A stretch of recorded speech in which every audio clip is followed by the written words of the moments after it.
Hello everyone, क्या हाल है आप सबके। मैं आपका प्यारा दोस्त, आपका एजुकेटर सीए राकेश कालरा आपके पास आ चुका हूं। और आज की वीडियो थोड़ी स्पेशल है यार। देखो, सीए इंटर के एडवांस अकाउंटिंग का एग्जाम आने वाला है ऑलमोस्ट 12 सितंबर को। बहुत पास है, 12-13 दिन का समय बचा है।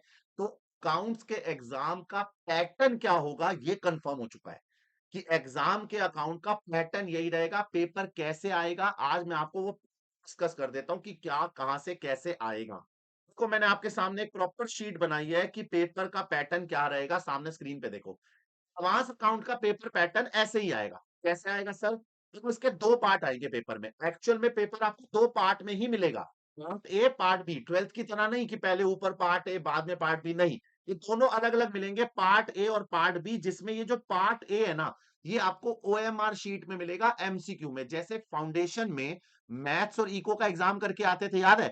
आपको क्वेश्चन पेपर छीन लेते थे वापस और ओएमआर शीट में भरना होता था। तो ये जो पार्ट ए है ना, ये आपको करना ही ओएमआर शीट के अंदर है। मतलब ये वाला पार्ट आपके लिए ओएमआर शीट में भरना है आपको, और इसका क्वेश्चन पेपर आपको वापस नहीं मिलेगा। ये क्वेश्चन पेपर आपसे रख लिया जाएगा साथ में। ये 30 मार्क्स के एमसीक्यू है। 70 मार्क्स का जो पार्ट बी आएगा वो पेपर लेकर आप घर आ सकते हो। ठीक है जी, उसके लिए सब्जेक्टिव है। इसमें दो तीन पॉइंट निकल कर आते हैं कि सर ऑब्जेक्टिव और सब्जेक्टिव में दोनों साथ में दे देंगे, या पहले कहेंगे पार्ट ए करो फिर ये कंप्लीट हो जाए, आधे घंटे बाद पार्ट बी दे देंगे। ऐसा नहीं है। ऐसा नहीं है, इंस्टीट्यूट ने 3 आवर्स को बांटा नहीं है कि पहले आधा घंटा ओएमआर देंगे, आप सब्जेक्टिव ऑब्जेक्टिव करो, फिर 2.5 घंटा सब्जेक्टिव करो। नहीं, उसको दोनों साथ में दे देंगे। आपकी मर्जी, आपको जोन सा पहले करना है वो कर लो, ऑब्जेक्टिव पहले करना है वो कर लो, सब्जेक्टिव पहले करना है वो कर लो। आप अपने हिसाब से टाइम अलॉट करो। ये बहुत अच्छी चीज करी है। ये जो पार्ट ए है ना, इसमें आपको देंगे टोटल 6 क्वेश्चन, जिसमें से क्वेश्चन 1, क्वेश्चन 2, क्वेश्चन 3, ये तीनों क्वेश्चन केस सिनेरियो है। केस सिनेरियो मतलब आपके सामने प्रॉपर एक केस स्टडी दे देंगे। उस केस स्टडी को पढ़कर आपको नीचे 4 क्वेश्चन है, 2-2 मार्क्स ईच के, यानी 8 मार्क्स का आएगा।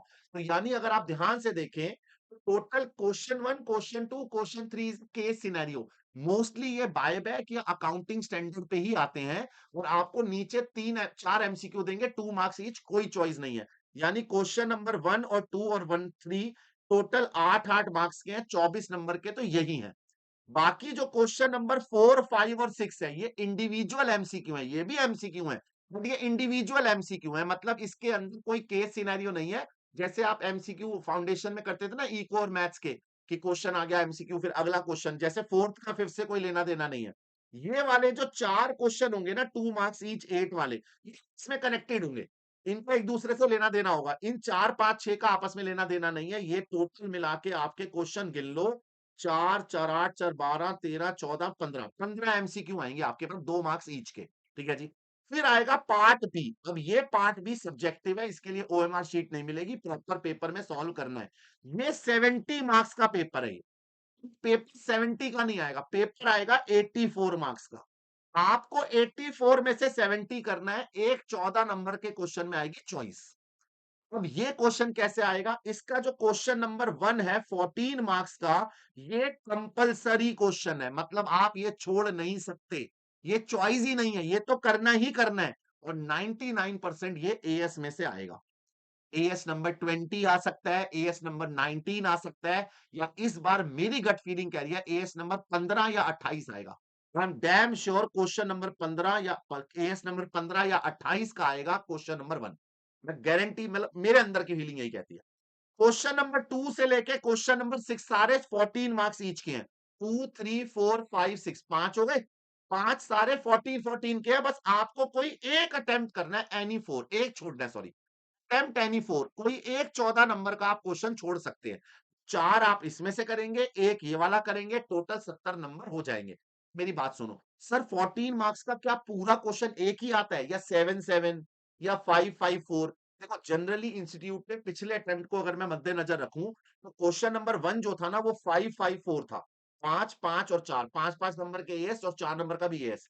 इसमें जो थे ना, इसमें 14 का कंसोलिडेशन कंप्लीट था। 14 नंबर का पूरा कंसोलिडेशन, 14 नंबर का पूरा अमालगमेशन, 14 नंबर का पूरा internal reconstruction, investment accounting 7 number का। तो इंस्टीट्यूट अपने हिसाब से पेपर बनाएगा, 7 7 का भी कर सकता है, 14 14 का भी कर सकता है, 5 5 4 का भी कर सकता है। 3 पैटर्न बनाएगा इसमें। इस 14 मार्क्स में 3 पैटर्न बन सकते हैं, 3 पैटर्न। 14 मार्क्स में 3 पैटर्न, या तो पहला ऑप्शन पूरा 14 मार्क्स का एक, दूसरा 7 प्लस 7 यानी 7 के ए और बी, तीसरा बन सकता है आपका 5 5 4, 5 5 और 4।